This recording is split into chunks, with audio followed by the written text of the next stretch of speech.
and Women's in Distribution Group. So today we have on Margaret Kelsey from Kodaris. Super excited to have you on, Margaret. So kick it off, Margaret. Tell us a little bit about your role and a little bit about Kodaris. Sure. I joined back in July full time with Kodaris as their CMO. And before that, I was fractional for a couple months. And before that, I was advising Tony for the last couple years as I had my own advising business and was kind of a solopreneur. My background is in B2B software. And so I've been in B2B software for a long time, but this is my first company actually in this distribution space with this as a customer base. So I'm excited to learn more. Kodaris is a full platform of solutions for distributors to kind of maintain and grow the digital processes of their business. So we have an integration with a few ERPs, and we run lots of things that ERPs can't do, including payments and commerce and PIM and lots of other things. So Tony's been building bootstrapped for the last 10 years. And we have a unique model where we build in relationship with the customer. So if a customer needs us to build a new tool or a new solution, we have engineering support services that do that. And then those updates roll out to the entire platform and the entire customer base for free. And we release every 7 days. So the engineering cadence is wild and quick. And it's really exciting to be at a company that's producing so many new features and tools for our customers on a weekly basis. Wow, sounds like you guys are doing a lot, and just kind of with Tony and Kodaris, it sounds like you all kind of have that same speed is number one. So Yeah. that is exciting. So awesome. Well, I know you gave us a little bit of background. So can you kind of share your journey within kind of the industry, your experience within distribution? Yeah. And I know we both know Robin, and I was telling Mhm. her this past week that, it's been just a couple months of me being in this distribution space.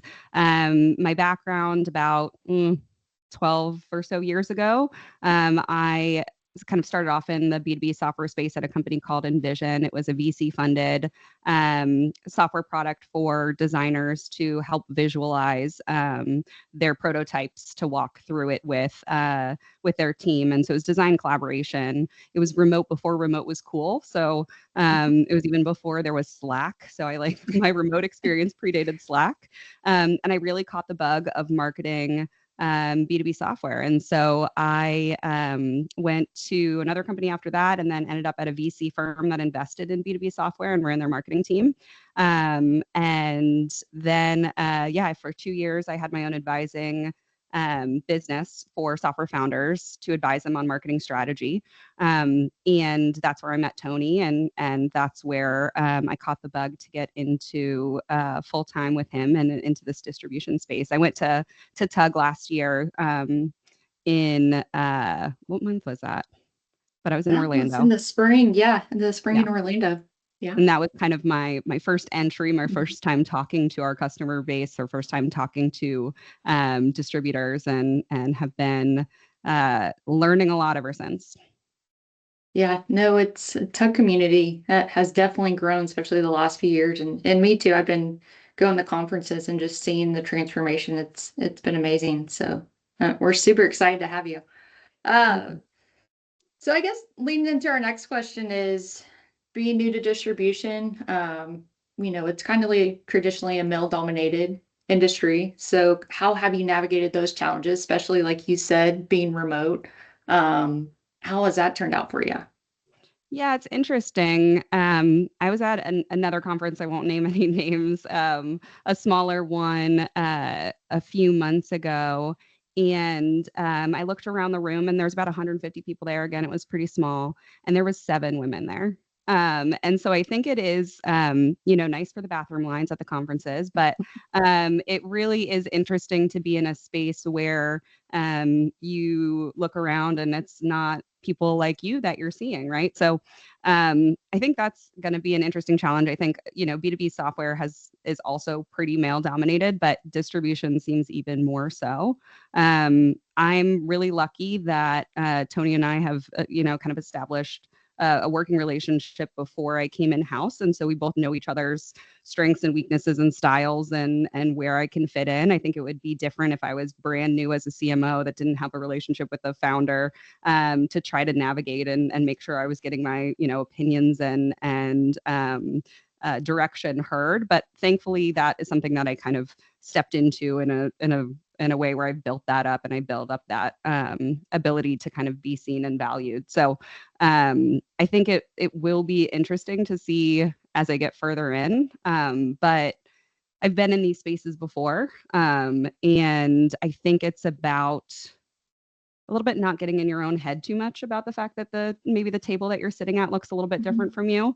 And then also finding those places where you can have a community of women that are going through the same thing that, you can bounce ideas off of or individual circumstances and kind of get a gut check or a head check or whatever check needs to happen on Yeah. how do I handle this, or are you experiencing this too, or am I, reading too much into this one thing or whatever it might be.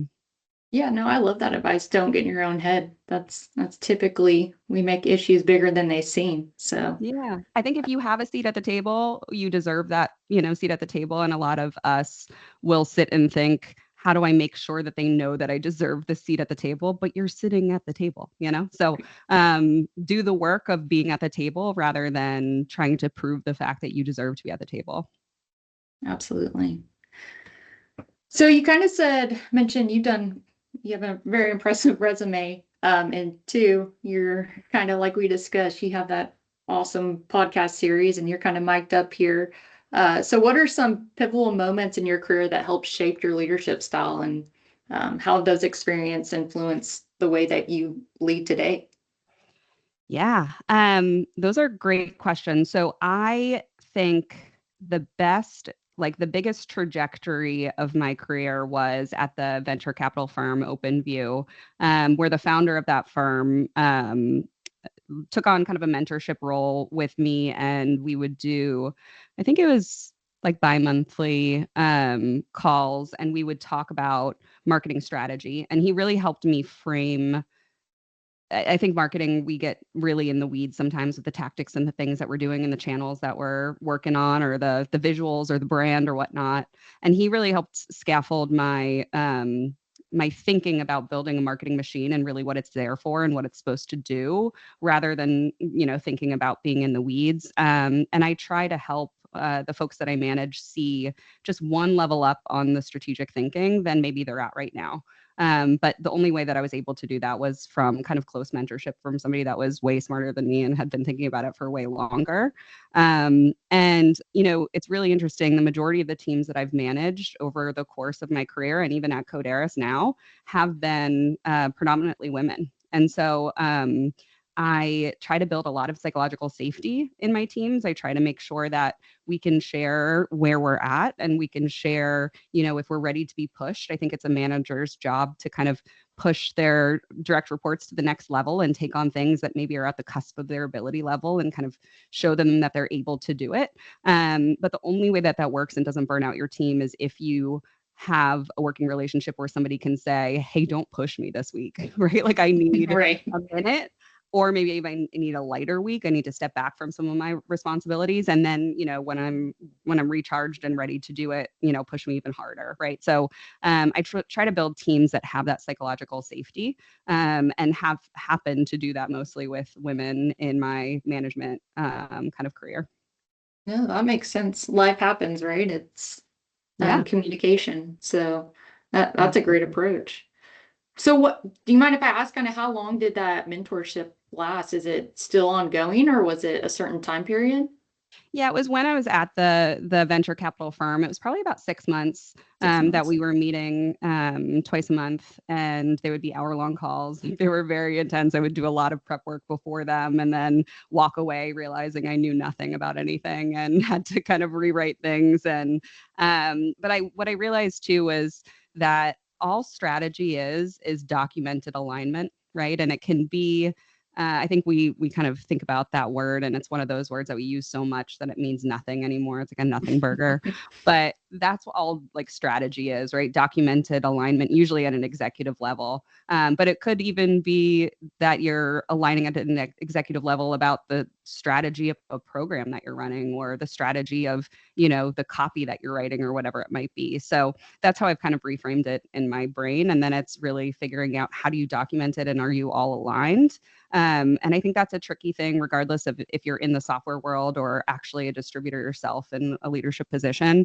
Um, you still have to get around the table and get everyone to kind of at the executive level be bought into your vision and your programs. And so that's a skill that I think is really helpful to kind of, no matter where you're at and what your job is, to be able to get everyone on board with your vision is huge. It's the biggest unlock. Yeah, no, and I think, TikTok always makes fun of alignment, but it is a key aspect. They have some good TikToks that are pretty funny, but again, it is very important. Yeah, if you So, don't do it, you're just fighting battles every single day, right? It's just, or you don't get the budget, or people are, questioning your decision-making skills on the programs that you're running on a daily basis. But if you can lift your head up and get everyone bought into the next 6 months to a year of what you're trying to build, they kind of take their fingers out of the daily aspect of it, which is nice. yeah, absolutely.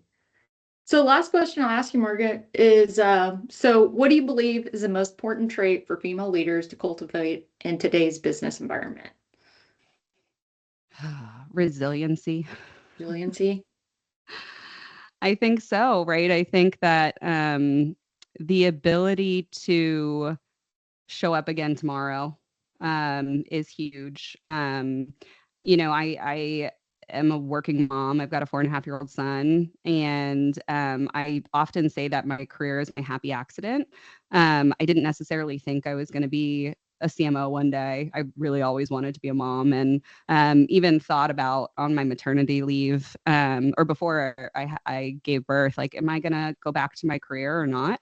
And it was something that I really realized during my maternity leave that I valued as a piece of my identity, and I really wanted to continue on and do it. And it's challenging to quote unquote do it all, right? And I think resiliency, if you can start to flex and build up that muscle so that you show up the next day, it's important. It's important for our sons to see women in leadership. It's important for our daughters to see women in leadership. And I think it's really important for the next generation to have another kind of data point of these years that women are growing in the workforce. We're growing into these positions of leadership. And it's more common now than it was when our parents were raising us, and definitely more common than when their parents were raising them. But without that resiliency of showing up the next day, I think we're at risk of the next generation not seeing that this is ever so much more normal for there to be women in leadership. Absolutely. Greatly said. Well, Margaret, the one I did tell you is the last question. I got one more for Maybe you. one more. All right. I like this one. We're going off script. Okay. Yeah, If you could have any superpower in the world, what would it be? that is a good one. I used to have dreams of being able to fly, and it wasn't like super soaring flight, but it was like I could take a couple steps and like float around the room a little bit.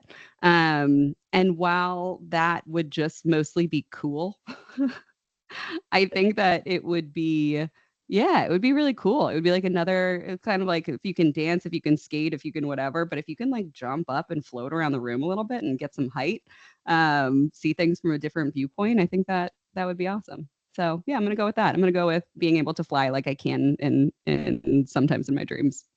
Perfect, perfect, perfect. Well, that's great. No, super helpful.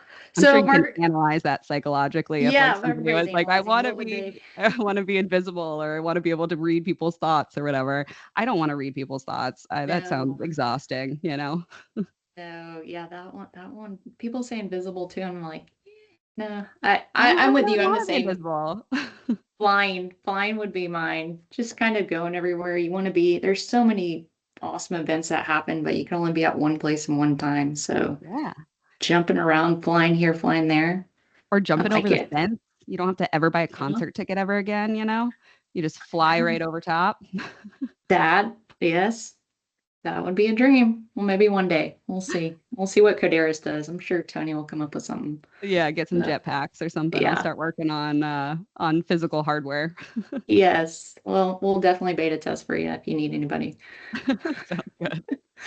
Well, Margaret, super appreciate you. And again, thank you for all you did, what you're doing, and being on our podcast for Women in the Distribution Group. So thank you, everybody, for listening.